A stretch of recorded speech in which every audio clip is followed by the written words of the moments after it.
Hi everyone. In today's tutorial, we will show you how to export bookmarks from Google Chrome.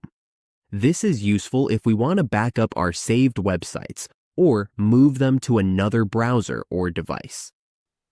In Google Chrome, to export all our bookmarks, we need to click the three dots in the top right corner of the browser. We just click this icon and then go to the Bookmarks section in the list. Once we are there, we can see the Bookmarks options. Now we need to click on Open Bookmarks Manager. This is where all our bookmarks are listed. To export them, we just click the three vertical lines in the Bookmarks Manager. This will show us the Export Bookmarks option.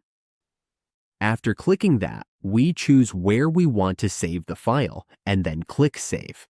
The file will be saved, and we can find it in the Downloads folder. These are our bookmarks from Google Chrome.